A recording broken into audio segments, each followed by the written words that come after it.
More testing on the Fisher components. Getting there.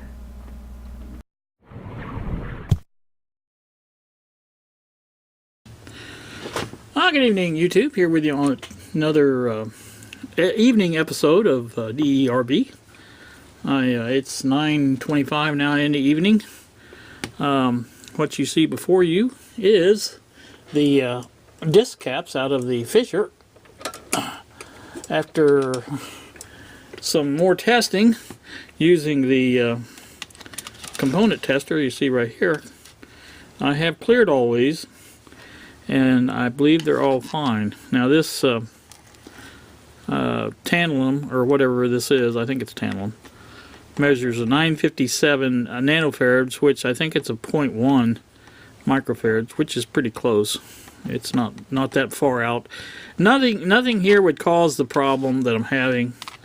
As far as every one of these are in tolerance except for two of the 220 picofarad caps, which are only like 3 or 4 picofarads out, if that. I think the limit was 198, something like that, and these are measuring like 195, so that's not enough to cause any problems, really. So they're 10% caps too, for one thing. Now this big one's a 35%. It's even within 10 or 20%. I can't remember, but it's well in tolerance. So now the rest of them are fine. Like I said, when you measure them with the component tester, they measure a little bit different than they did with the meter. So that's them. So those have all been cleared to go back in. And for the next little round of testing, we did the these resistors here. Now these are all cleared as well. These are all within, I'd say within 5%. Most of them are anyway. Maybe a couple of them are within 10%, but they're not that far out. None of them are very far out at all. So those are good, and they have been cleared as well to go back in. Even the pot there, the turn pot. The new E-caps over here. I measured this big one, and it was fine. I'm sure these are too. I'm not even measuring them because they're brand new, so they're as close as you're going to get.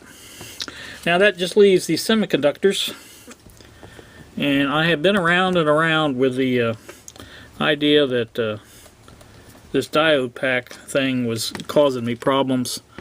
I'm going to flash up a picture of the schematic at the diode pack point, and if you look at the diode packs, you'll see there's basically four diodes in series there for each. It makes up each pack, and but if you look at the voltages on the schematic itself, I believe the one on the one driver transistor is like 21.6, and the center voltage is like 21, and then if you go on down it's 19.4, you know. So they're basically 0.6 across those diodes, and that is what a regular silicone diode measures across it, is 0.6 voltage drop.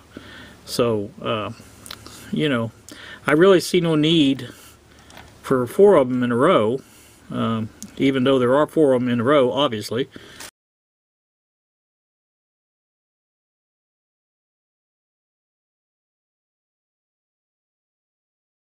That would be a 2.4 voltage drop across them, and that's not what was across the one I took out, for one thing.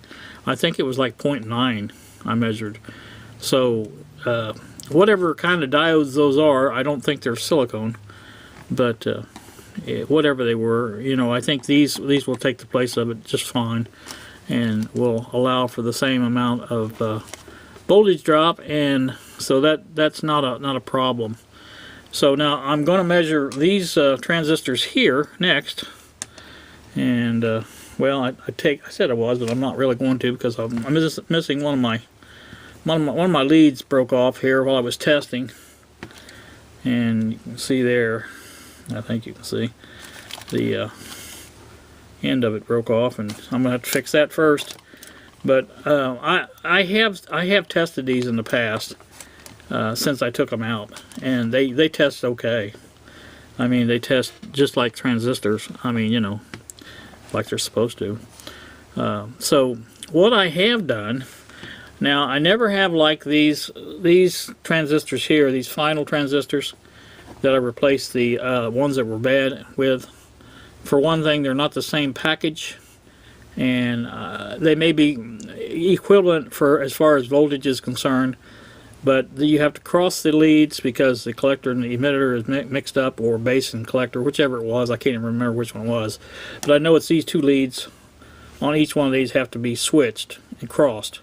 So I don't want to do that, and I got on eBay, started looking around, and basically the replacement for the original is a ECG, or NTE 182 and a 183 transistor, and those are the replacements. And if you look under NTE, you can find them, but they're kind of expensive, around $20 a piece. But the older ECG category, which is exactly the same as the NTE, if you look under that, you can find them for a little cheaper.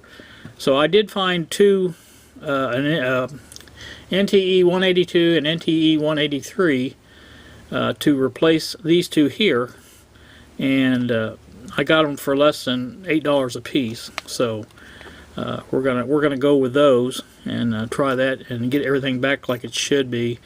And that's just the way I want to do it. And I am going to check these. I can check these diodes at least, because I've got the tester here. So we'll do that. Let me back you up a little bit, and I'm going to see if I can get everything in frame at one time here. Let's see. There's one lead on.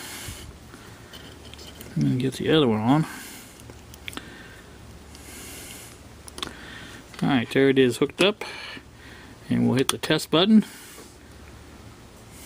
and you see it does test as a diode. So no problem there. So that's good on that.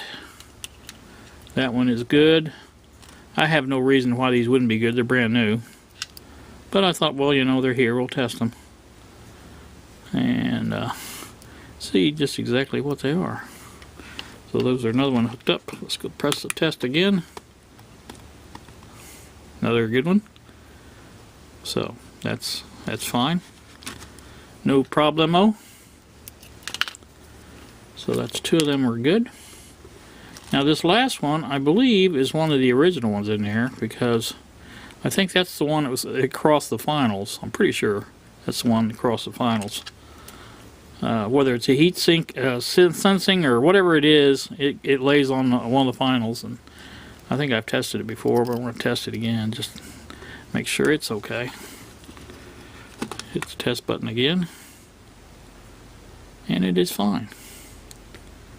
So see no problem there at all. So everything tests on that, and that, like I said, just leaves these two driver transistors that I got to have that third lead for, and these two pre-drivers that I did. I think I replaced both of them. I might not have. I can't remember exactly, but anyway, those are going to be checked and everything. So that's where we're standing now with the whole thing. So I just wanted to kind of update you guys and show you what we was doing. I probably will sometime take the ohm meter and go through this board and cross the traces, make sure all the traces are good, there's no breaks in those, and that'll be the last thing I do before I put everything back.